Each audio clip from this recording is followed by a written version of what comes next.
خوشی ہے آمنہ کے لال کے تشریف لانے کی۔ سرکار کی آمد کا یہ ذکر کر رہے ہیں، چراغاں ہے، آرائش و زیبائش ہے، ایسا ہر کام جو ناجائز نہ ہو، شریعت نے روکا اس سے نہ ہو، وہ شریعت سے ٹکرا نہ رہا ہو۔ صحابہ کرام رضی اللہ تعالی عنہم سے لے کر امام بخاری تک اور بعد تک اس کی حمایت کی گئی۔ امام بخاری جب بخاری لکھ رہے تھے تو 16 سال لگ گئے بخاری لکھنے میں، اور یہ ہر فرقہ دیوبند ہوں یا غیر مقلد وہابی ہوں، ختم بخاری کے جلسوں میں یہ بات امام بخاری کی فضیلت میں بیان کرتے ہیں کہ امام بخاری کہتے ہیں میں نے بخاری لکھنے کا طریقہ یہ بنایا تھا، ما ودعت فی کتابی الصحیح حدیثا الا اغتسلت قبل ذلك وصلیت رکعتین، کہ میں نے یہ لازم کر لیا اپنے اوپر کہ میں ہر حدیث لکھنے سے پہلے صرف وضو ہی نہیں کروں گا، میں غسل کروں گا، اور غسل کر کے 2 رکعت نماز پڑھوں گا، اور پھر میں حدیث لکھوں گا۔ نہ یہ قرآن میں ہے، نہ یہ حدیث میں ہے، نہ یہ خلفائے راشدین کا فتویٰ ہے، اور نہ ہی صحابہ میں سے کسی ایک صحابی نے بھی ایسا کوئی حکم دیا ہے۔ اور جو بدعت کی لیٹسٹ تعریف ہے، امام بخاری پر پوری طرح فٹ آ رہی ہے کہ کام دین میں ہو، نیا ہو، اور ثواب سمجھ کے کیا جائے۔ جو آج کچھ لوگوں کا سٹائل ہے مسلمانوں کو مشرک اور بدعتی قرار دینے کا، اس کے پیش نظر تو امام بخاری جیسا بڑے قد کا مسلمان بھی بدعتی ہونے سے نہیں بچتا۔ اب ہماری آرائش و زیبائش، یہ جھنڈیاں، یہ تو معمولی کام ہے، ہم نے کوئی نماز تو نہیں نہ گھڑی، نماز میلاد کہ 2 رکعت نماز محفل میلاد، کوئی ایسا تصور ہے؟ تو امام بخاری تو 2 رکعت نماز کتابت حدیث گھڑ کے پڑھ بھی رہے ہیں، اور سارے فرقے انہیں خراج تحسین پیش کر رہے ہیں۔ کوئی ایسی آیت یا حدیث نہیں کہ اے ایمان والو جب حدیث لکھنے لگو تو غسل کر لو اور 2 رکعت نفل بھی پڑھو، یہ کوئی آیت نہیں، کوئی حدیث نہیں۔ امام بخاری دین میں پوری نماز گھڑ گئے اور 16 سال اس پہ عمل کرتے رہے۔ اب 2 ہی صورتیں، یا تو بدعتی ہیں یا بدعتی نہیں ہیں۔ اگر بدعتی ہیں ان کے بقول تو وہ کوئی اپنا اور بخاری ڈھونڈیں، چونکہ بدعتی کی حدیث تو ہر فرقے کے نزدیک، یعنی یہ جن سے ہم کر رہے ہیں بات، بدعتی کی حدیث معتبر نہیں ہوتی۔ اتنا بڑا جرم ہے بدعتی ہونا، تو پھر تو وہ امام بخاری کی ایک حدیث بھی نہیں لے سکتے ان سے، چونکہ ان کے نظریے اور دین کے مطابق امام بخاری نے 16 سال ہر حدیث سے پہلے بڑی 2 بدعتیں کی، اور بھی تھیں لیکن بڑی 2 تھیں، کہ غسل کرنا اور ساتھ ہی 2 رکعت نفل پڑھنا۔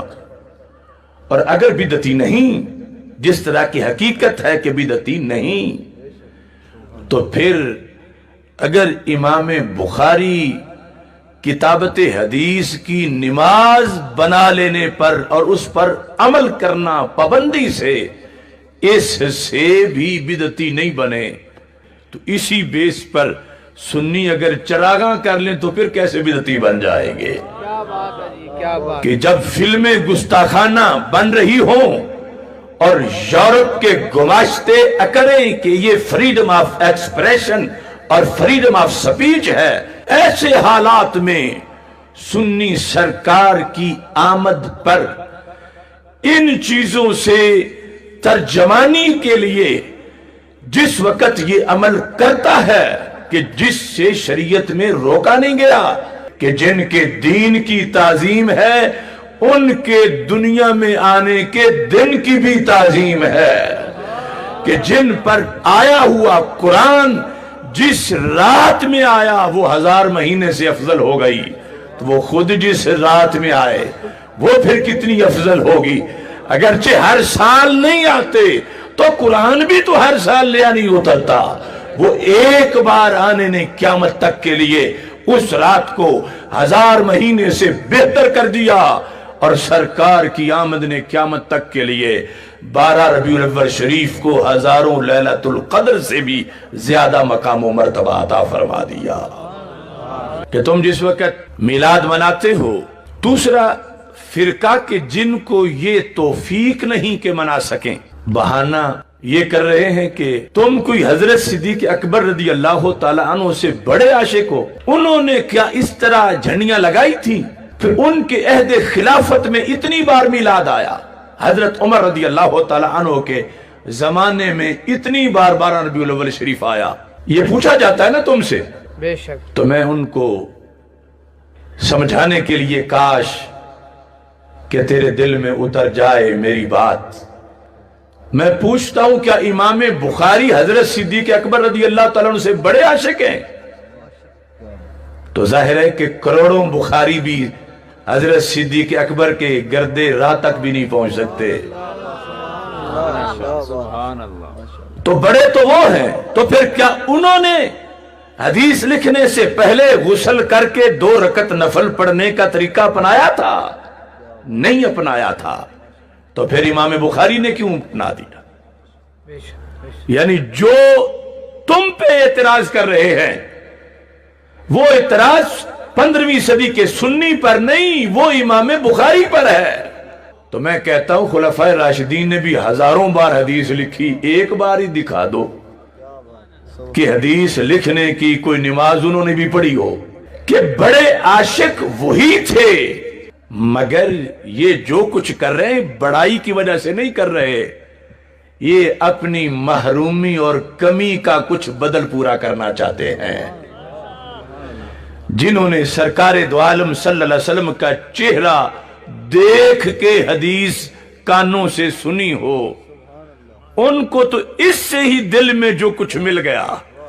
وہ امام بخاری 16 سال بھی نہیں پا سکے، لیکن انہوں نے کہا جب وہ وقت نہیں ملا کہ سرکار کے سامنے بیٹھ کے سنتے تو کم از کم وقت تو آپ کے تصور میں گزرے، کم از کم اس کے لیے ہم کوئی اہتمام تو کریں.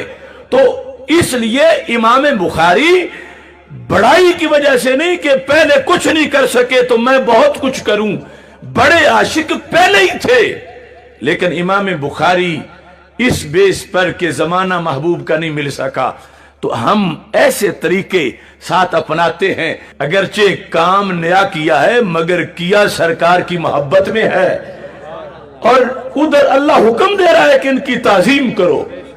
تو یہ اسی تعظیم کے پیش نظر یہ کام کر رہے ہیں. نہ یہ بڑے ہیں اور نہ یہ ہے کہ پہلوں نے کوئی سستی کی ہے.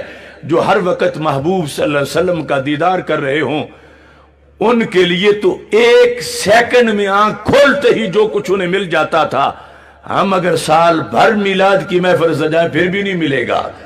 چونکہ تصور میں بیٹھیں، یاد کریں، رحمت کا نزول تو ہوگا، مگر یہ کام کہ سرکار کا دیدار ہو جائے، وہ دیدار جو ظاہری حیات والا تھا تو کیسے ہو سکتا ہے؟